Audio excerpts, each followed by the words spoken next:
தம்பி ஈரோடு மகேஷை பற்றி தனிப்பட்ட முறையில் நான் எங்கேயும் பாராட்டியதில்லை.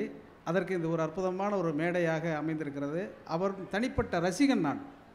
ஏன்னா பொதுவாகவே எப்போதேனும் கிடைக்கக்கூடிய கொஞ்ச நேரங்களில் ஏதாவது தொலைக்காட்சி நிகழ்ச்சி பார்க்கலாம் என்றால் தம்பி எங்கேயாவது பேசியிருக்கிறாரா என்று நான் பார்த்து தன்னந்தனியே நான் என் கைத்தட்டை தட்டிக்கொள்வேன். அந்த மொத்த கைத்தட்டையும் சேர்த்து இப்போது நீங்கள் அவருக்கு ஒரு கைத்தட்டை வழங்க வேண்டும் என்று நான் கேட்டுக்கொள்கிறேன். மேடையில் பேசுவது என்பது ஒரு கலை தான், அதில் ஒன்றும் மாற்றுக்கிறது கிடையாது. மேடையில் பேசுவது என்பது ஒரு கலை.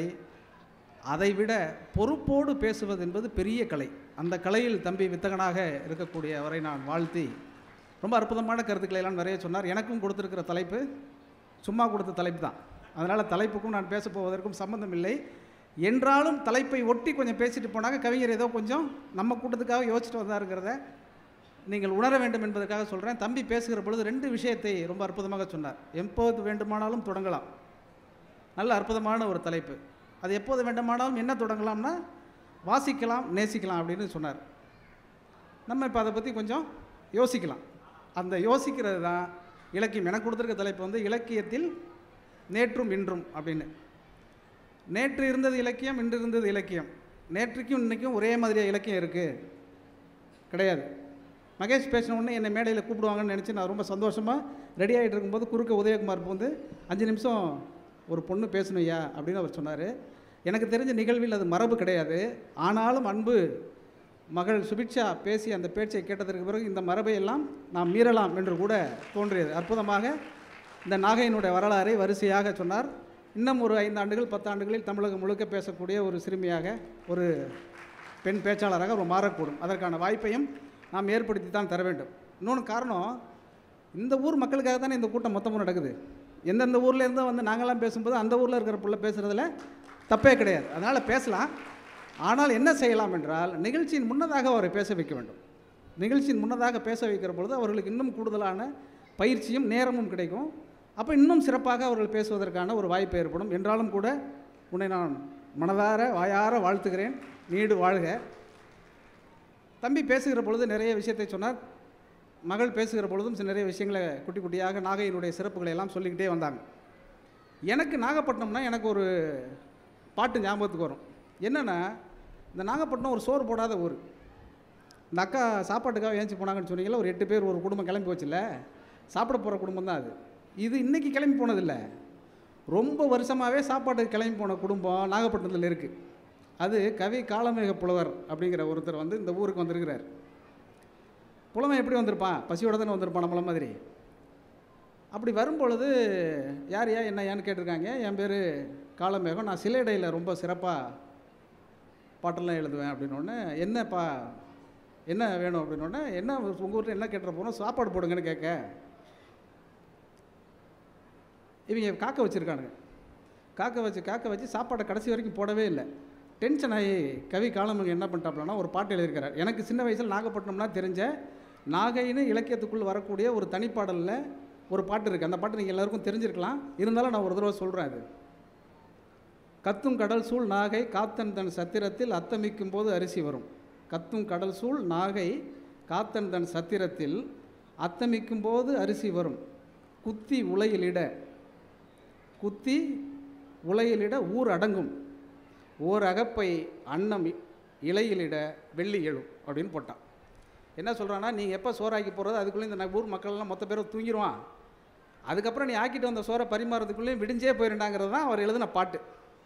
பார்த்து பொறுக்க முடியாமல் என்ன பண்ணுறானுங்க, சரி ஓகே இப்படியெல்லாம் நம்மளை திட்டி எழுதிட்டானே இந்த கவிஞன்னு சொல்லிட்டு அவசர அவசரமாக சோறாக்கி போட்டுருக்காங்க. சாப்பிட்டுட்டு கிளம்பி போகும்பொழுது சாப்பிட்டோன்னே கவிஞனோட மனசு மாறிடும். எப்பொழுதுமே பசியில் இருக்கும் பொழுது சிந்திக்கிற ஒரு சிந்தனை பசி அடங்கியதற்கு பிறகு வேறு மாதிரி இருக்கும். வீட்டில் அந்த அக்காலாம் சிரிக்குது. ஏன்னா அத்தான் வீட்டுக்கு வந்த உடனே பசியோடு வரும்பொழுது அவர் எப்படி இருக்கார், சாப்பிட்டோன்னே எப்படி இருக்காருங்கிறது அக்காக்களுக்கெல்லாம் நல்லா தெரியுங்கிறதுனால பசி அடங்கினோடனே அவர்கிட்ட கேட்குறாரு, என்னங்க நான் இவ்வளோ தூரம் வந்து கஷ்டப்பட்டு தான் உங்களுக்கு சவர் ஆக்கி போட்டோம், கடைசியில் எங்கள் ஊரை இப்படி சபிச்சிட்டு போகிறீங்களே அப்படின்னு சொன்னோடனே, நான் எங்கேப்பா சபித்தேன் அப்படின்னு அவர் கேட்டிருக்கான். இந்த கவிஞர்கள் எப்போதுமே எழுதுனதை மாற்றி சொல்கிறதுல ஏக வில்லனுங்க இல்லையா? நானும் அப்படி தான். அதை நான் என்னோடய பாட்டு என்னங்கிறதெல்லாம் நான் பின்னாடி சொல்கிறேன். இப்படி சொன்ன உடனே, இல்லைங்க நீங்கள் சாபம் விட்ட மாதிரி தான் இருக்குது. கத்தும் கடல் சூழ் நாகை காத்தன் தன் சத்திரத்தில் அத்தமிக்கும் போது அரிசி வரும். குத்தி உலையிலிட ஊர் அடங்கும். ஒரு அகப்பை அன்னம் இலையிலிட வெள்ளி எழும்ட்டீங்க. அப்படின்னா மொத்தமும் எங்கள் ஊர் வந்து சாப்பாட்டுக்கே இல்லாமல் பட்னியோடு போயிடுமேங்கிற மாதிரி ஆயிடுச்சு. அப்படின்னா ஐயோ அப்படிலாம் நீ அர்த்தம் எடுத்துக்காதப்பா, நான் என்ன சொல்ல வந்திருக்கிறேன்னா உங்கள் ஊரை புகழ்ந்து சொல்லியிருக்கிறேன். என்ன சொன்னேன்? கத்துங் கடல் சூழ் காத்தன் தன் சத்திரத்தில் அத்தமிக்கும் போது அரிசி வரும். அத்தமிக்கும் போது அரிசினா உலகமே அழிஞ்சு போனால் கூட, அஸ்தமிக்கிறதுனா அழிந்து போதல், இந்த உலகமே அழிஞ்சு போனால் கூட இந்த ஊரில் அரிசி இருக்கும்.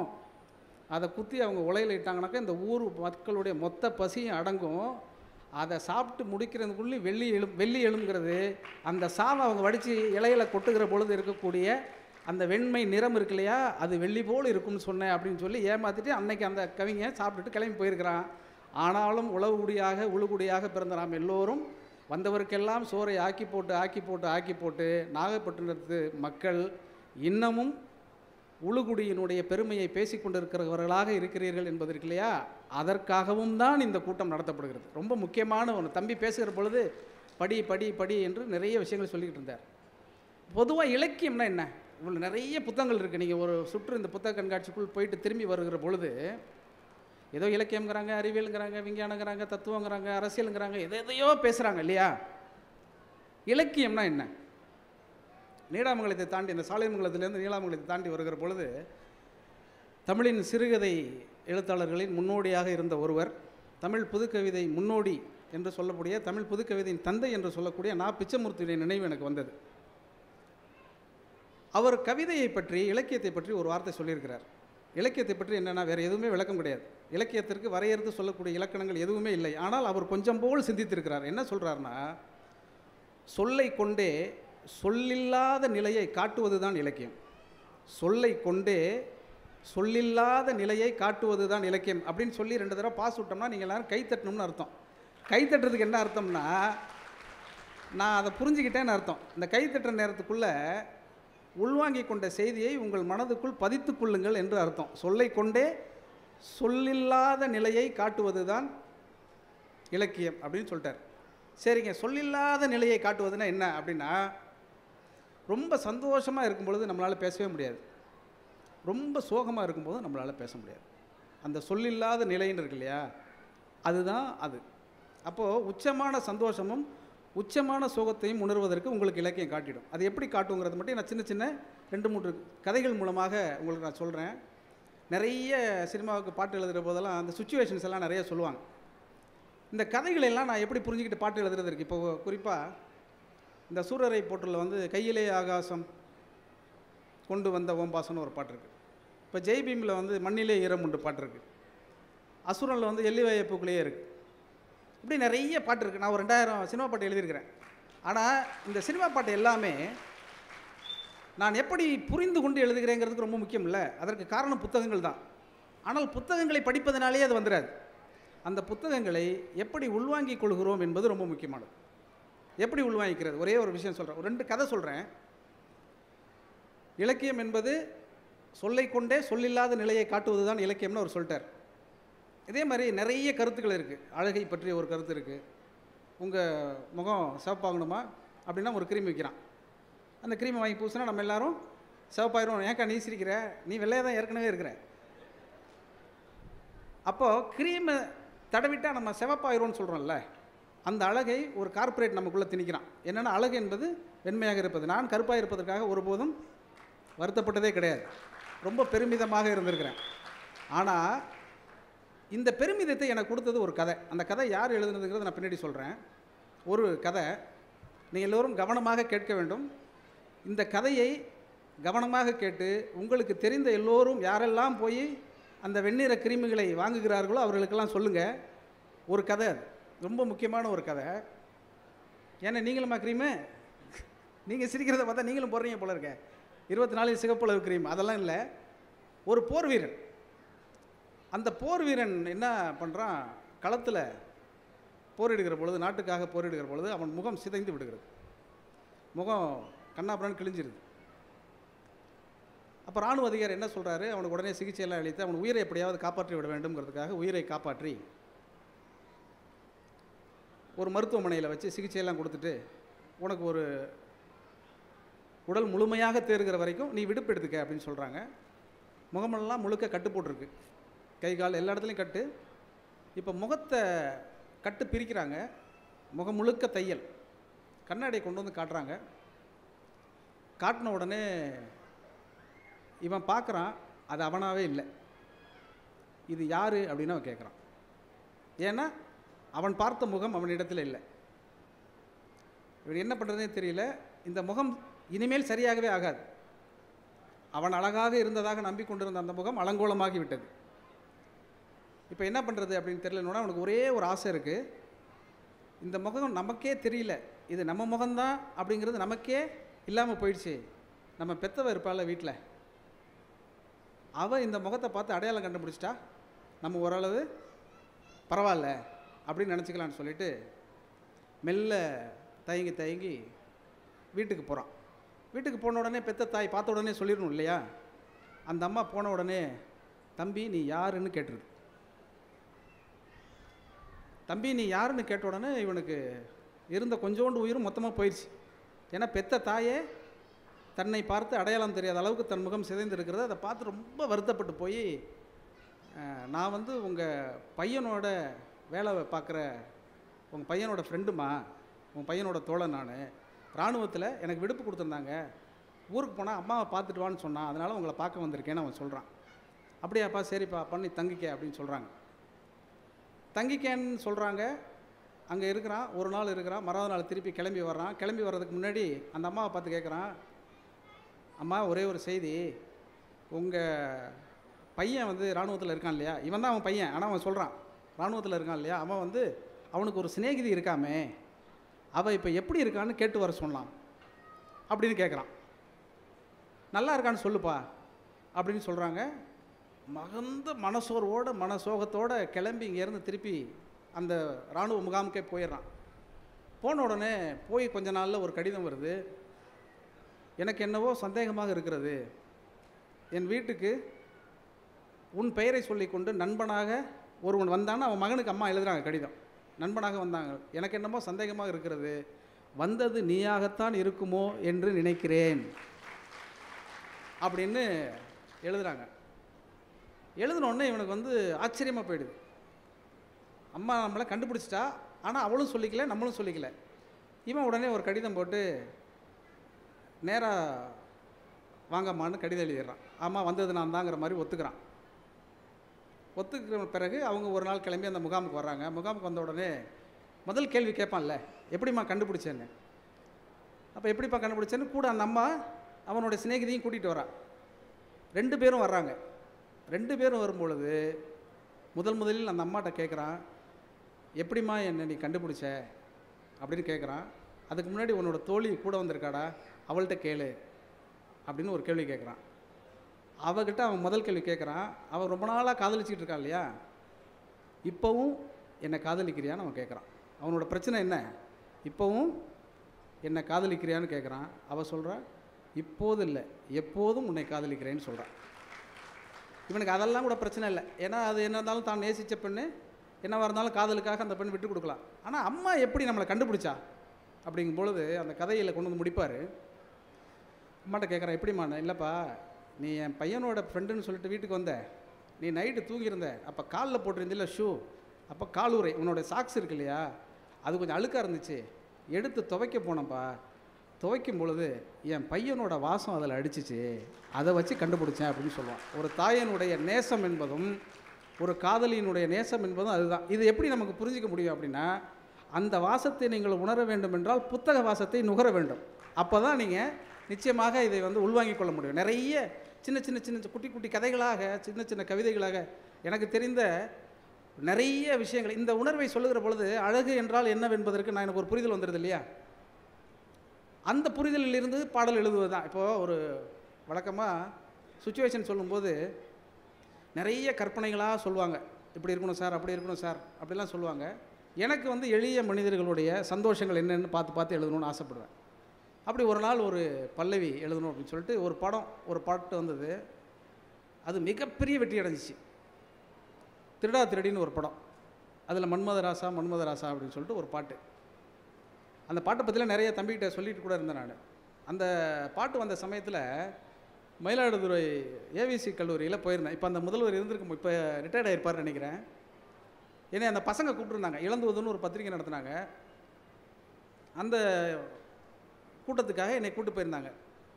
அந்த கூட்டத்துக்கு போகும்போது அந்த முதல்வர் வந்து பேச ஆரம்பித்தார். பேச ஆரம்பிக்கும் பொழுது இங்கே எனக்கு முன்னுரை வழங்கினாங்களே தங்கை, கூகுளில் பார்த்து அப்படியே படித்தாங்க பாருங்கள். அதே மாதிரி அங்கே வரிசையாக அவர்கிட்ட ஏதோ பாட்டெல்லாம் சொல்லியிருப்பாங்க போல இருக்குது. இந்த மன்மதராசா பாட்டு நான் தான் எழுதினேன்னு முதல்வர்கிட்ட சொல்லலை. அவர் கல்லூரி முதல்வர். அவர் மன்மதராசா பாட்டெல்லாம் சந்தோஷமாக பாராட்டுவாரா? கண்டிப்பாக பாராட்ட வாய்ப்பில்லை. மேடையில் நானும் உட்காந்துருக்கேன். அது நான் தான் எழுதுனேன்னு கூட அவருக்கு தெரியல. அவர் என்னை மேடையில் வச்சுட்டே சொன்னாங்க, தம்பி அற்புதமான பாடல்கள்லாம் நிறைய எழுதியிருக்கிறாரு. பல்லாங்குழியில் வட்டம் பார்த்தேன், ஒற்றை நாணயம், கணா கண்டேனடி தோழி, இந்த மாதிரியான மிக அற்புதமான தத்துவமான பாடல்கள், அதெல்லாம் தத்துவம்னு அவர் சொல்லிட்டார் அன்றைக்கி. தத்துவமான பாடல்கள் எழுதியிருக்கிறார். ஆனால் இன்றும் இப்பொழுதும் சில பேர் பாடல் எழுதுகிறார்கள், மன்மதராசா என்றெல்லாம் நாராசமாக அப்படின்னாரு. எனக்கு மெல்ல இப்போ படியை விட்டு இறங்கிடுவோமா உட்காந்துருப்போமான்னு. சரி எப்படியா சமாளித்து ஓட்டி தானே. ஏன்னா கூட்டிருக்கிறது பசங்க. ரொம்ப மோசமாக இருக்கிறது. அது என்ன பாடல், அது என்ன நடனம்? தம்பி அப்படி கிடையாது அப்படின்னாரு. தம்பி தான் அப்படி, தம்பியை தவிர மற்றவங்க தான் அப்படி கிடையாது. இப்போ முதல்வர் வேறு பேசுகிறார், கல்லூரி முதல்வர் வேறு. அப்புறம் நான் ஒரு வழியாக சமாளிச்சுக்கிட்டு நான் சொன்னேன், மன்மத லீலையை வென்றார் உண்டோங்கிற பாட்டு முதல்வருக்கு பிடிக்கும்னு நினைக்கிறேன். மன்மத லீலையை வென்றார் உண்டோ பாடல் பிடிக்கிறவர்களுக்கு மன்மதராசாவை பிடிக்காது தான், சாஸ்திரிய இசையை ரசிப்பவனுக்கு நாட்டுப்புற இசை பிடிக்காது தான் சொல்லிட்டு உடனே மாணவர்கள்லாம் சந்தோஷமாகி பேசிட்டாங்க. எதுக்கு சொல்கிறேன்னா, எல்லா கருத்துக்களையும் எல்லா விஷயங்களையும் இப்போது ஒரு விஷயத்தை சொல்லுகிற பொழுது ஒரு சினிமா பாட்டு, நீங்கள் இப்போ ஆட்டு வித்தால் யார் ஒருவர் ஆடாதாரே கண்ணான்னு ஒரு பாட்டு இருக்குது. இது இலக்கியமா இலக்கியம் இல்லையா? என்னை பொறுத்த வரைக்கும் அது ஆகச்சிறந்த இலக்கியம். அது எப்படி ஆகச்சிறந்த இலக்கியங்கிறதுக்கு நான் ஒரே ஒரு உதாரணம் பற்றி சொல்கிறேன். ஆட்டு வித்தால் யார் ஒருவர் ஆடாதாரே கண்ணா, ஆசை எனும் தொட்டிலே ஆடாதாரே கண்ணா, நீ நடத்தும் நாடகத்தில் நானும் உண்டு. அது வரைக்கும் ஓகேங்க, அது வரைக்கும் நானே எழுதிடுவேன், அது கண்ணதாசன் தேவையில்லை. ஆட்டு வித்தால் யார் ஒருவர் ஆடாதாரே கண்ணான்னா தேவாரத்தை படிச்சிருந்தாலும் எழுதிட முடியும், அது மேட்டரே கிடையாது. ஆசை எனும் தொட்டிலே ஆடாதாரே கண்ணா, அதையும் நான் கொஞ்சம் முயற்சி பண்ணி எழுதிடுவேன். நீ நடத்தும் நாடகத்தில் நானும் உண்டு, அது வரைக்கும் முயற்சி பண்ணி எழுதிடுவேன். ஆனால் அடுத்த வரியை கண்ணதாசனை தவிர வேறு யாராலும் எழுத முடியாது. என் நிழலில் கூட அனுபவத்தில் சோகம் உண்டுன்னு எழுதினான். நிழலில் கூட அனுபவத்தில் சோகம் உண்டு, இது இந்த ஒரு வரியை மட்டும் எடுத்துக்குவோம்.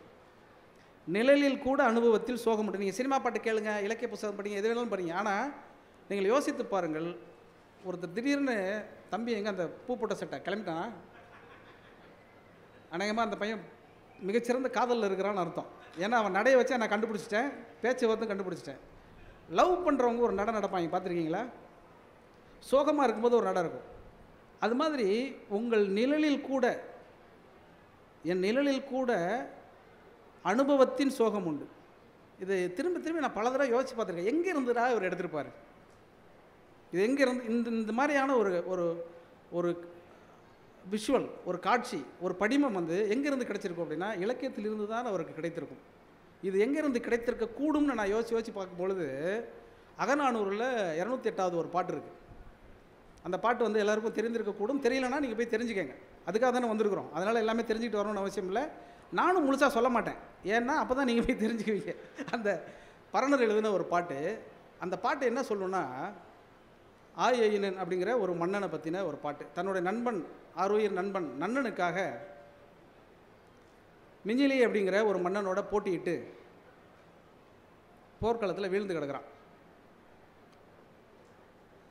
விழுந்து கிடக்கும்போது அந்த ஆயனன் வந்து மிக அற்புதமான ஒரு மன்னனாக இருந்திருக்கான். மன்னனா குறுநில மன்னன் தான், பரம்பு நாட்டை ஆட்சி செய்திருக்கக்கூடிய பெரிய வள்ளலாக போற்றப்பட்டவன். அவன் இறந்து கிடக்கும் பொழுது வெயிலில், நல்ல சுட்டெரிக்கும் வெயிலில் அவன் வீழ்ந்து கிடக்கிறான் அந்த போர்க்களத்தில். அப்போது அவன் செய்த நன்மைகள் எல்லாம் பறவைகளாக மாறி எல்லா பறவைகளும் தன்னுடைய சிறகுகளை விரித்து அவனுக்கு ஒரு பறவையால் ஒரு பந்தலை அமைத்து அவன் உடல் கருகக்கூடாது என்பதற்காக காத்தது அப்படின்னு எழுதியிருப்பார். அது முக்கியம் கிடையாது. அந்த நிழலில் கூட அனுபவத்தில் சோகம் உண்டுங்கிறதுக்கு சொல்கிறேன். அந்த நிழலை விரித்து காட்டுது, அது கிடையாது இலக்கியம். அதுக்கு அடுத்தது ஒரு வரி எழுதுவார் பரணர். என்ன எழுதுவார்னா, அந்த காட்சியை பார்த்துட்டு இரவில் கண் தெரியாத கூகைகள் எல்லாம் தனியே வெக்கப்பட்டதான். என்னென்னா, பகலில் நமக்கு கண்ணு தெரியாதனால அந்த மன்னனுடைய சிறகுகளாக பந்தலாக மாற நம்மால் முடியவில்லையே என்று வருத்தப்பட்டதான். இது எவ்வளோ பெரிய விஷயம் யோசிச்சு பாருங்கள். சமீபத்தில் ஒரு கவிதை, சி மோகன் என்கிற அற்புதமான ஒரு நவீன எழுத்தாளர், கவிஞர், அவருடைய ஒரு கவிதை. அந்த ஒரு கவிதையை நான் சொல்கிறேன் பாருங்கள். பெருநகர தார்சாலையில் சட்டென வீழ்ந்து சல்லென நீந்தி நீண்டதோர் கட்டிடத்தில் மோதி நீண்டதோர் கட்டிடத்தில் மோதி சிறு விபத்துமின்றி மறைகிறது ஒரு பறவையின் நிழல். சிறு விபத்துமின்றி மறைகிறது ஒரு பறவையின் நிழல். நீங்கள் என்னைக்காவது இந்த காட்சியை நீங்கள் யோசிச்சு பார்த்துருக்கீங்களா? நம்ம கவிதைகள்லேருந்து படிச்சுட்டு நீங்கள் விஷுவல்ஸ் பார்க்கும்பொழுது, காட்சிகளை பார்க்குற பொழுது, இயற்கையை பார்க்குற பொழுது உங்களுடைய உணர்வு என்பது ரொம்ப அலாதியாக மாறிடும். அந்த நா. பிச்சமூர்த்தியை பற்றி சொன்னேன் இல்லையா, சொல்லை கொண்டே சொல்லை கடந்துவது தான் அப்படின்னு சொல்லான்னு சொல்கிறேன் இல்லையா. அவர் கவிதையை பற்றியும் சொல்லை பற்றியும் ஒரு கவிதை சொல்லியிருக்கிறார். ரொம்ப சுருக்கமான ஒரு கவிதை. அது ஒன்றை வைத்துக்கொண்டே நீங்கள் புரிஞ்சுக்கலாம். தம்பி மகேஷ் அவர்களை பேசுகிற பொழுது 2 நிலைகளை காட்டிகிட்டே இருந்தார் உங்களுக்கு. அது எவ்வளோ தூரம் நீங்கள் உள்வாங்கினீங்கன்னு எனக்கு தெரியல. வாசித்தல் நேசித்தல் அப்படிங்கிறது, நேசித்தா நீங்கள் வாசிக்க முடியும், வாசித்தா நேசிக்க முடியும் இல்லையா. அது மாதிரி அவர் சொல்கிறார், சொல் என்பது சூது. சொல் என்பது சூது, இருபுறம் ஓடும் காக்கை கண். இருபுறம் ஓடும் காக்கை கண். அடுத்த வரி போகிறான் பாருங்க, இருமுகம் காட்டும் வேத கண்ணாடி. சொல் அப்படி அது மாதிரி என்ன, ரெண்டும் காட்டும். ஒரு ஒரு ஒரு காட்சியை, ஒரு கதையை நீங்கள் புரிந்து கொள்கிற பொழுது அது 2 விதமாக காட்டும். ஒன்று வலதுசாரியாகவும் தோணும், இடதுசாரியாகவும் தோணும். இது எப்படி நமக்கு தோன்றுகிறது அப்படிங்கிறத உள்வாங்கி கொண்டு படிப்பதில் தான் ஒரு முக்கியமான கதை இருக்குது. நீங்கள் நிறைய பேர் எல்லாரும் படிச்சிருப்பீங்க ஒரு கதை, பஞ்சதந்திர கதை, சின்ன பிள்ளைகள் எல்லாரும் கேட்டிருப்பீங்க. அந்த கதை இப்போ நான் சொல்கிறேன், இப்போ நீங்கள் கேட்டு பாருங்கள், அந்த கதை உங்களுக்கு வேறையாக இருக்கும். விஷ்ணு ரூபம் கொண்ட நெசவாளி அப்படின்னு ஒரு கதை. அது என்னடா விஷ்ணு ரூபம் கொண்ட நெசவாளின்னு கேட்டிங்கன்னா, அது ரொம்ப சுவாரஸ்யமான ஒரு கதை. அது ஒரு நாள் 2 பேர், ஒரு தச்சனும் நெசவாளரும் தெருவில் நடந்து போயிட்டே இருக்கிறாங்க. ஒரு அரண்மனை ஒட்டின வீதி. அரண்மனை ஒட்டி அவங்க ஏன் நடந்து போகிறாங்க அப்படின்னா, கதைப்படி அரசியை பார்க்க போகிறாங்கன்னு அர்த்தம் இல்லையா. உப்பருகில் நின்று இளவரசி நிற்கிறாங்க, பார்த்துடுறாங்க. பார்த்துட்டு கடந்து போயிடுறாங்க. தச்சன் இயல்பாக போயிடுறான். நெசவாளிக்கு என்னென்னா, திடீர்னு அந்த இளவரசி மேலே, திடீர்னு இல்லை, அவனுக்கு ஒரு காதல் வந்துடுது அந்த அழகை பார்த்த உடனே. போய் மனசு முழுக்க அந்த இளவரசியாக இருக்கிறா. 3ஆவது நாளில் ஜுரம் வந்துடுது. ஜுரம் வந்தோடனே இந்த ஜுரத்தை என்ன பண்ணுறதுன்னு தெரியாது. 3 நாளாக நண்பனை பார்க்கலன்னு சொல்லிட்டு தச்சன் கிளம்பி வராப்பில். ஏன்னா அவனை 3 நாள் ஆளை காணும் அப்படின்னு. இல்லை நண்பா, இன்றைக்கி நம்ம வந்து அந்த அரண்மனை ஒட்டி நடந்து வந்தோம்ல, அப்போ இளவரசி பார்த்துச்சுல. ஆமாம், என்னையும் தான் பார்த்துச்சு, உன்னையும் சாதாரணமாக பார்த்துச்சு, என்னை தான் லவ் பண்ணுற மாதிரி பார்த்துச்சு, அதனால் எனக்கு லவ் வந்துருச்சுன்ட்டான். அதனால் கையை தொட்டுப்பாரேன், கழுத்தை வச்சுப்பாரேன் அப்படின்னோடனே கடுமையான ஜுரமாக இருக்குது. உடனே நண்பன் சொல்கிறான், இது கண்டிப்பாக காதல் ஜுரம் தான், இதை சாதாரணமாக தீர்க்க முடியாது, நீ நேராக போய் அந்த பொண்ணுக்கிட்ட சொல்லிடு அப்படின்னா. என்னது, அந்த பொண்ணுக்கிட்ட சொல்கிறதா?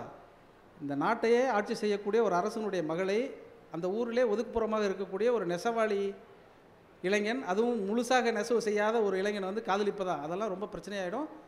அது மட்டும் இல்லை, அந்த காலத்தில் இந்த நாடக காதல் பிரச்சனைலாம் இருந்திருக்காது போல இருக்குது. அவன் அதெல்லாம் அதில் சேர்க்கலை, அதை விட்டுட்டான்.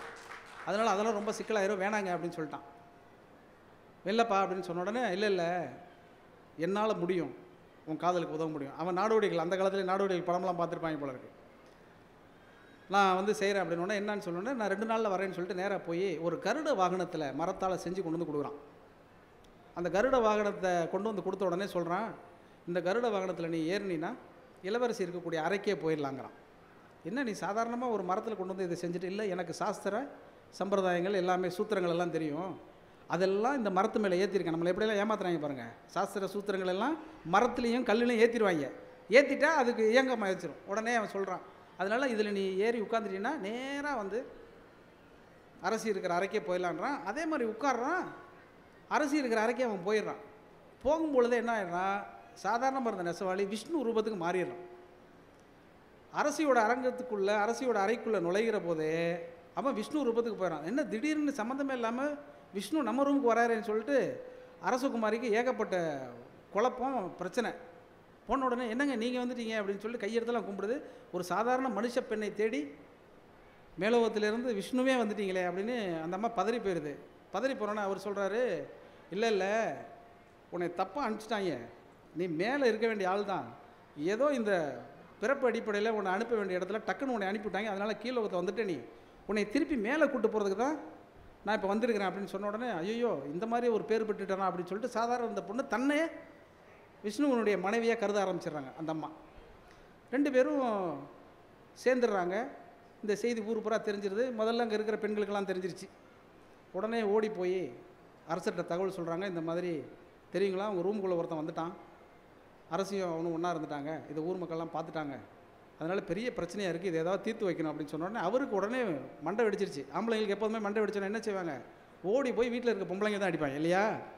அதே மாதிரி ராணியை கூப்பிட்டு, என்னம்மா பிள்ளைய வளர்த்துருக்கான்ட்டான். அவன் ராசா, நாட்டையே அவன் தான் வளர்க்கணும், அவன் போய் மனைவிகிட்ட கேட்குறான், என்ன இப்படி பிள்ளைய வளர்த்துருக்குற, யாரோ ஒருத்தன் வந்தானாமே அப்படின்னோடனே, ஏங்க அதை கேட்குறீங்க, நான் கூட எவனோ ஒருத்தன் தான் நினச்சேன், அப்புறம் பார்த்தா தான் விஷ்ணு வந்திருக்கிறாரு அப்படின்னோடனே, விஷ்ணுவே நம்ம வீட்டுக்கு வந்துட்டாரா, விஷ்ணுவே நம்ம மகள் லவ் பண்ணுறாளா அப்படின்ட்டாரு. ஆமாம், கண்டிப்பாக லவ் பண்ணுறாருன்னு உடனே இப்போ என்னென்னா, ராஜாவுக்கு ஏற்கனவே ஒரு பக்கத்து நாட்டில எல்லாம் கொஞ்சம் பிரச்சனை இருக்குது. எல்லா அரசனுக்குமே எப்போதும் பக்கத்து நாட்டிலலாம் கொஞ்சம் பிரச்சனை இருக்கும் இல்லையா, அதே மாதிரி பிரச்சனை. உடனே அவர் என்ன ஒரு முடிவு பண்ணிடுறாருன்னா, சரி இந்த விஷ்ணுவை வச்சுக்கிட்டு எதிரி நாட்டெல்லாம் வீழ்த்திடுவோம் அப்படின்னு சொல்லிட்டு போர் அறிவிச்சிடுறாரு. போர் அறிவித்தோடனே பக்கத்து நாட்டில் உள்ள திடீர்னு ஏற்கனவே ஒரு நோஞ்சான் அரசன், இந்த அரசனே வந்து போர் அறிவிக்கிறானாக்க திடீர்னு என்னடா சக்தி வந்துருச்சுனோடனே, அந்த சக்தி ஒன்று இருக்குது, முக்கியமான சக்தி இருக்குது, அந்த சக்தி வேறு யாருக்கும் தெரியாது, அவருக்கு மட்டும் தான் தெரியணும், அதையும் கிளப்பி விட்டானுங்க. இப்போ என்ன பண்ணுறதுன்னு யோசிச்சுட்டு இருக்கும் பொழுது திடீர்னு மேலோகத்துக்கு செய்தி போயிடுச்சு. பக்கத்து நாட்டு அரசெல்லாம் கிளம்பி வந்துட்டு இருக்கான் இந்த நாட்டுக்கு போரிடுறதுக்கு. இவன் வந்து காதலி வந்து சொல்கிறா, இது மாதிரி எங்கள் அப்பாவுக்கு இந்த மாதிரி ஒரு சங்கடம்னோடனே, அந்த நேரத்தில் எப்போதுமே என்ன நினைப்பாங்க, எந்த விஷ்ணுவாக இருந்தாலும் மாமனாருக்கு மதிச்சு தானே, மாமனாருக்கு ஒரு கஷ்டம்னா உடனே நம்ம விஷ்ணு கிளம்பி தானே போயாகணும். உடனே அவர் இல்லை அதெல்லாம் நான் பார்த்துக்கிறேன் அப்படின்ட்டு நேராக ஓடி போய் தச்சன்ட்ட கையெடுத்து கும்பிட்றான். டே, சும்மா இருந்தவனுக்கு ஒரு கருட வாகனத்தை பண்ணி கொடுத்து என்னை இப்போ விஷயம் தெரிஞ்சால் இவன் கொண்டுருவான், விஷயம் தெரியலனா அவன் கொண்டுருவான், என்ன பண்ணுறதுனே தெரியலையாடா, ஏன்டா என்னை சிக்கலில் மாட்டிட்டோன்னு அவன் சொல்கிறான். நண்பா, எப்படியும் சாவ போகிறது உறுதி, ஒன்று அடைஞ்சிட்டு சாவு, அடையாமல் சாவறதை விட அடைஞ்சிட்டு சாவலாம், துணிஞ்சிருவோம், ஆமான்னு சொல்லிடுன்ட்டான். சரி போருக்கு வரேன்றான். என்ன நடக்குதுன்னே போகிறனே தெரியாது, ஆனால் சரின்னு சொல்லிடுவாங்க. ஊர் மக்கள்லாம் கூடிக்கிடி எல்லாம் போகிற வேடிக்கை பார்க்க கிளம்பிட்டு இருப்பாங்க. பக்கத்து நாள்லேருந்து வந்துடுவாங்க. இந்த செய்தி படப்படன்னு மேல்லோகத்தில் இருக்கிற அந்த உண்மையான விஷ்ணு இருக்கிறாரில்ல அவருக்கு போயிடும். ஏங்க ஊருக்குள்ளே ஒருத்தன் விஷ்ணுன்னு சொல்லி வேஷம் போட்டுக்கிட்டு எதிரி நாட்டெலாம் அடிக்கிறேன்னு போயிட்டானா, சம்மந்தம் இல்லாமல் எதிரி நாட்டுக்காரன் இந்த விஷ்ணுவை கொண்டுட்டானா ஊர் மக்கள்லாம் நம்ம மேலே வச்சுருக்கிற மரியாதை போயிடும். என்னடா விஷ்ணுவே அடித்து அந்த வீரன் கொளுத்திட்டானே, காலி பண்ணிட்டானேன்னு சொல்லி ஆகிடும். அதனால் நீங்கள் தயவு செய்து நீங்கள் இறங்குங்கன்னு அந்த அம்மா வந்து பக்கத்தில் அவங்க மனைவி வந்து சொல்லி, இப்போ அவர் விஷ்ணு தீவிரமாக உட்காந்து யோசிப்பார், என்ன பண்ணுறதுனே தெரியாது அவருக்கு. நம்மளை மாதிரியே ஒருத்தன் வேஷம் போட்டிருக்கான், அவனே ஒரு நாடக காதல் அங்கே நடத்துகிறான், இந்த நாடகத்துக்கு நம்ம துணை போகிறதா போகலையா அப்படின்னு சொன்ன உடனே அவர் ஒரு முடிவு பண்ணுவார். எப்படி இருந்தாலும் அவன் கொண்டிருந்த காதல் உண்மையானது தானே, அந்த காதலுக்காக அவனுக்குள் நம்முடைய மொத்த சக்தியை இறக்கிடுவோன்னு சொல்லி அந்த மொத்த சக்தி அந்த விஷ்ணுக்குள்ளே இறக்கி அவனை ஜெயிக்க வச்சு அந்த பொண்ணை கல்யாணம் பண்ணிடுவார். இதுலேருந்து என்ன தெரியுதுன்னா, நீங்கள் உண்மையாக காதலித்தால் இந்த உலகமே நாடகம் என்றாலும் அது காதல் தான், அதற்கு விஷ்ணுவே வருவார் அப்படிங்கிறது தான் அந்த கதை. இது ஒரு பஞ்சதந்திர கதையில் இருக்கக்கூடிய ஒரு விஷயம். ஆனால் இந்த கதைக்குள்ளே எத்தனை அடுக்குகள் இருக்குதுன்னு நீங்கள் பார்த்துக்கங்க. ஒரு கருட வாகனத்தில் சாஸ்திரங்களால் சக்தி ஏற்ற முடியும்னு சொல்கிறாங்க. அது மீது நம்பிக்கை இல்லாமல் போகலாம், அதுக்குள்ளே நான் வரவே இல்லை. அது அவரவருடைய விருப்பம், அவரவர் சிந்தனை சார்ந்த விஷயம். ஆனால் அதை சொல்கிறாங்க. அதற்கப்புறம் காதலித்தது காதல் உண்மையாக இருந்தால் அதற்காக விஷ்ணுவே வருவார்னு ஒரு செய்தி சொல்கிறாங்க. துணிந்தவனுக்கு எல்லாமும் துணை செய்யும் அப்படின்னு ஒரு செய்தி சொல்கிறாங்க. இவ்வளோ செய்திகளும் இருக்குது. இது எல்லாமே கடந்து போகக்கூடிய சின்ன சின்ன சின்ன சின்ன விஷயங்கள்லேருந்து அந்த ஆட்டு வித்தால் ஆறு ஒருவர் ஆடாதாரை கண்ணார்கள் இல்லையா, அந்த நிழலில் கூட அனுபவத்தில் சோகம் உண்டுன்னு சொல்லிட்டு அதுக்கு அடுத்தவர் கேட்பார், ரொம்ப பிரமாதமாக சொல்லுவார். பாஞ்சாலி உன்னிடத்தில் சேலை கேட்டாள், அது ஓகே. அந்த பார்த்தனவன் உன்னிடத்தில் கீதை கேட்டான், நான் இருக்கும் நிலையில் உன்னை என்ன கேட்பேன். அடுத்த வரி போடுவார், இன்னும் நன்மை செய்து துன்பம் வாங்கும் உள்ளம் கேட்பேன். இதை விட என்ன ஒரு பாடல் உங்களுக்கு வேணும்? இன்னும் நன்மை செய், எவன்லாம் நன்மை செய்கிறானோ அவன்லாம் துன்பம் வாங்குவான்னு அர்த்தம். அதனாலே ரொம்ப பேர் நன்மை செய்கிறதே கிடையாது இல்லையா. நன்மை செய்து துன்பம் வாங்குவதை விட துன்பமே வந்தாலும் நன்மை செய்து கொண்டே இருக்கக்கூடிய ஒருவனாக நாம் வாழ்கிறோமே, வாழ வேண்டும் என்று நினைக்கிறோமே, அப்போதுதான் நாம் முழு மனிதனாக வாழ்கிறோம் என்பதற்கான ஒரு அர்த்தம் கிடைக்கும். அதைத்தான் இந்த இலக்கியங்கள் திரும்ப திரும்ப திரும்ப நமக்கு சொல்லிக்கொண்டே இருக்கிறது. நிறைய செய்திகளை ஒரே ஒரு இறுதியாக ஒரே ஒரு சின்ன ஒரு கதை, வெறும் செருப்பு அப்படின்னு ஒரு கதை. அதுவும் யாருன்னா இந்த நான் பிச்சமூர்த்தி தான். இந்த சாலைமங்கலத்தை கடந்து வந்ததுனால அவருடைய பாதிப்பு நிறைய இன்றைக்கி வந்துருச்சு. ரொம்ப முக்கியமான ஒரு கதை, ஒரு வெறும் செருப்பு அந்த தலைப்பு. அந்த கதை, ஒருத்தன் நடந்து போயிட்டே இருக்கிறான். அவன் காலை பார்த்தீங்கன்னா ஒரு 20-25 வருஷமாக ஒரே செருப்பு போட்டிருந்தா எப்படி இருக்கும், அந்த மாதிரி ஒரு செருப்பு போட்டு நடந்து போயிட்டு இருக்கிறான். செருப்பு அருந்துருக்கு. இப்போ அருந்த உடனே இந்த செருப்பை என்ன பண்ணுறதுன்னு தெரியல, தத்தி தத்தி காலில் அந்த வாறு இழுத்து முடிச்சு போட்டுட்டு வீட்டுக்கு போகிறான். வீட்டுக்கு போய் செருப்பு அறுந்து போச்சுமா அப்படின்னு சொல்கிறேன். நானே உங்களுக்கு எப்போலேருந்து சொன்னேன், நான் கல்யாணம் பண்ணதுலேருந்து இந்த செருப்பு தான் போட்டிருக்கீங்க, வேறு ஒரு செருப்பு வாங்குங்க அப்படின்னு சொன்னேன். செருப்பு வாங்க காசு இல்லை, நம்மளை அதான் சொல்லுவோம், மற்ற எல்லாம் வாங்குவான், எது தேவையோ அதை வாங்கிக்க மாட்டான்.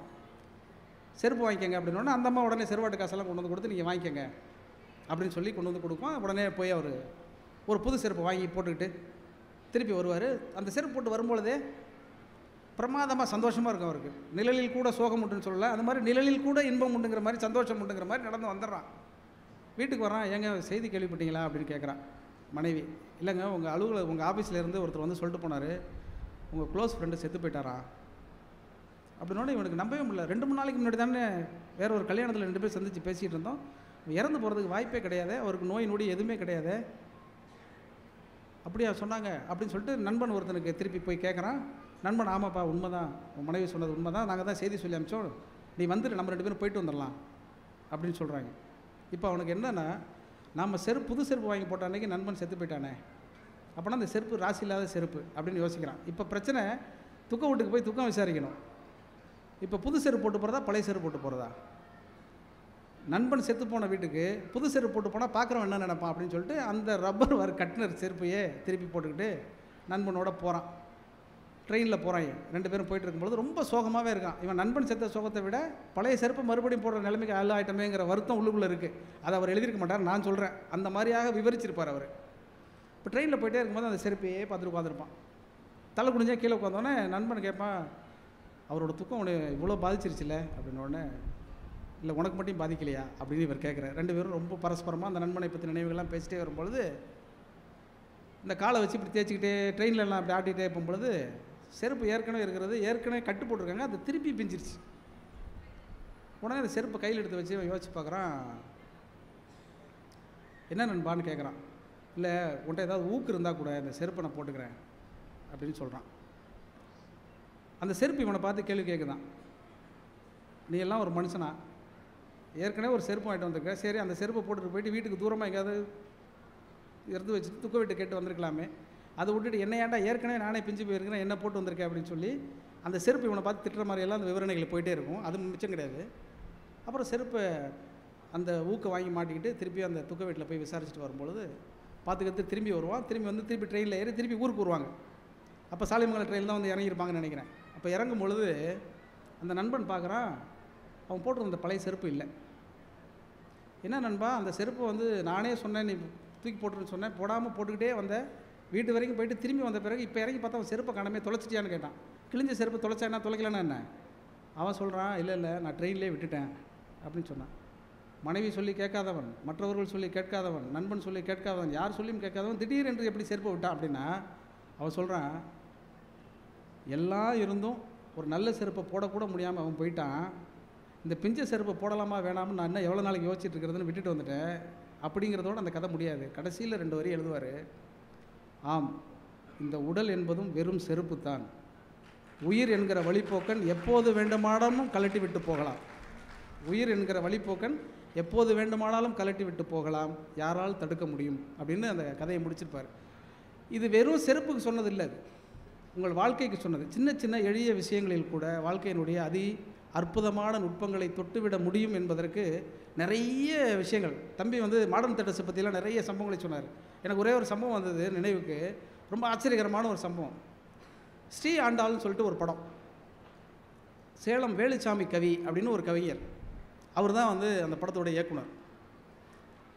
அவர் தான் முதல்ல பாரதிதாசனை வந்து, பாரதிதாசன் ஏற்கனவே ஆகச்சிறந்த கவிஞர், அவர் வந்து சண்டமாரதம்ங்கிற ஒரு பத்திரிகையில் ஒரு கவிதை எழுதி கொடுங்கன்னு கேட்குறாரு. இவர் ஒரு கவிதை எழுதி கொடுக்குறாரு. அதன் மூலயமா அவருக்கு ஒரு சின்ன அறிமுகம் வருது. அவள் மேல் பழி அப்படின்னு சொல்லிட்டு ஒரு கவிதை எழுதி கொடுக்குறாரு. ரொம்ப அற்புதமான ஒரு கவிதை, அதுக்கெல்லாம் நேரம் இல்லை. அந்த கவிதையை எழுதி கொடுக்குறாரு. அதன் மூலயமாக பெரிய உறவு அவர்களுக்குள்ளே ஏற்பட்டுருச்சு. ஏற்பட்ட பிறகு சுபத்ரா அப்படிங்கிற ஒரு திரைப்படத்திற்கு அந்த வேலுச்சாமி கவி மூலயமாக ஒரு வசனம் எழுதக்கூடிய ஒரு வாய்ப்பு வருது. வசனம் பாடல்கள் எல்லாமே வாய்ப்பு வருது. இந்த வாய்ப்பு எப்போ வருதுனாக்கா, நான் முன்னாடியே சொன்னல, கவி காலமேகம்னு ஒரு படம் வந்திருக்கு மாடர்ன் தேட்டர்ஸில். அந்த கவி காலமேகம் படத்துக்கு பாட்டு எழுத போனவர் தான் பாரதிதாசன். அந்த படத்தின் மூலமாக தான் அந்த வேலுச்சாமி கவிக்கு பாரதிதாசனோடு ஒரு நெருங்கிய அன்பும் நட்பும் உறவும் ஏற்படுகிறது. அதன் மூலயமா அந்த சுபத்ரா படத்துக்கு எழுத வைக்கிறாங்க. பாரதிதாசனை பற்றி சொல்ல வேண்டியதில்லை. அவர் அந்த படத்துக்கு பாட்டு எழுதுகிற பொழுது ஒரு பாட்டு எழுதி கொடுக்குறாரு. அப்போ இதே மாதிரி தம்பி சொன்னது மாதிரியே அந்த மாடர்ன் தேட்டர்ஸ் அதிபர் வந்து ரொம்ப கடுமையானவர். ஆனால் பாரதிதாசன்கிட்ட அந்த கடுமையெல்லாம் செல்லாது. அவர் இவரை பார்த்து அண்ணன் தான் சொல்லுவார், இவருக்கு மட்டும் இருக்கை போடுவார். இப்படியெல்லாம் நடந்திருக்கு. இப்போ யார் பாட போகிறாங்க அப்படின்னு சொன்னோடனே பியூ சின்னப்பா பாட போகிறாரு அப்படின்னு சொல்கிறாங்க. பியு சின்னப்பா பற்றி இப்போது நாம் சொல்வது நல்லா இருக்குமான்னு எனக்கு தெரியல. ஆனாலும் அந்த பாட்டை அவரால் பாட முடியவில்லை. ஏன் அவர் பாட முடியலைன்னா, அவர் பாட வருகிற பொழுது இளம் போதையில் இருந்தார்னு அந்த புத்தகத்தில் எழுதியிருந்துச்சு. அந்த இளம் போதைக்கு என்ன அர்த்தங்கிறது பூ போட்ட தம்பிகிட்ட கேட்டால் தெரியும்.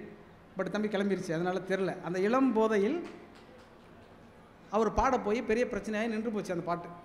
அவர் தூக்கிட்டாங்க, அப்புறம் அவர் நடிக்கலை. அப்படிப்பட்டவர் அந்த பாடலுக்குள் அவ்வளவு அச்சர சுத்தமாக பாட வேண்டும் என்று ஆசைப்பட்டு ஒவ்வொரு பாடலையும் கவனித்து செய்த வேலுச்சாமி கவி அந்த ஆண்டாள் படம் எடுக்கும் பொழுது ஒரு பாசுரத்தை எடுக்கிறார். கற்பூரம் நாருமோ கமலப்பூ நாருமோ, திருப்பவள செவ்வாய்தான் தித்தி திருக்குமோ, மறுப்போசிந்த மாதவன் தான் வாய்ச்சுவையும் நாற்றமும், விருப்புற்று கேட்கிறேன் சொல்லாளி வெண்சங்கே. இது எல்லாருக்கும் தெரிஞ்ச பாட்டு. இப்போ போய் நீங்கள் வீட்டில் அந்த ஸ்ரீ ஆண்டாள் படத்தில் இருக்கக்கூடிய இந்த கற்பூரம் நாருமோ பாசுரத்தை கேட்டு பாருங்கள். அதில் ஒரு வார்த்தை இருக்காது. என்ன வார்த்தை இருக்காதுன்னா, கற்பூரம் நாருமோ கமலப்பூ நாருமோ, திருப்பவள செவ்வாய் தான் தித்தி திருக்குமோ, மறுப்பொசிந்த மாதவன் தன் வாய்ச்சுவையும் நாற்றமும் இருக்கு இல்லையா, அந்த நாற்றம் இருக்காது.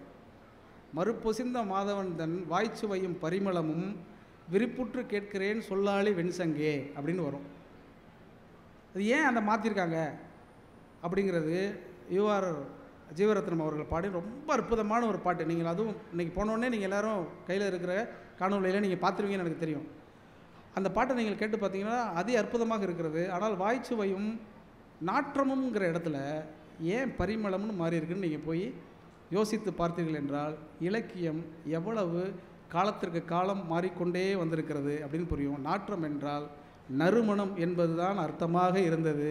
இன்றைக்கு நாற்றம் என்பது துர்நாற்றம் என்கிற அர்த்தத்தில் புரிந்து கொள்ளப்படுகிறது. இலக்கியம் என்பது சொற்களால் அவ்வப்போது மாறிக்கொண்டு இருக்குமே தவிர இலக்கியம் என்பது எல்லோ காலத்திலும் ஒரே மாதிரியாகத்தான் இருக்கிறது. இலக்கியம் என்றால் சொல்லை கொண்டே சொல்லற்ற நிலையை காட்டுவது தான் இலக்கியம் என்று பிச்சமூர்த்தி சொன்னதை போல இந்த அத்தனை நுட்பங்களையும் வாழ்வியல் சந்தோஷங்களையும் தத்துவங்களையும் அரசியலையும் நீங்கள் புரிந்து கொள்ள வேண்டுமென்றால் அன்பு மகள் சுபிக்ஷா சொல்லுகிற பொழுது நூலைப்படி சங்கத்தமிழ் நூலைப்படி காலையில் படி கடும்பகல் படி என்று பாவேந்தர் சொன்ன பாடலை சொல்லி கட்டினார் இல்லையா, அந்த பாடலின் படியே நீங்கள் படித்தால் மனிதரில் நீயும் ஓர் மனிதன் மண் அன்று இமைதிர எழுந்து நன்றாய் எண்ணுவாய் என்குலம் என்றுனை தன்னிடம் ஒட்டிய மக்கள் பெருங்கடல் பார்த்து மகிழ்ச்சிக்குள் அறிவை விரிவு செய் அகண்டமாக்கு விசால பார்வையால் விழுங்கு மக்களை மானிட சமுத்திரம் நானென்று கூவு. நன்றி, வணக்கம்.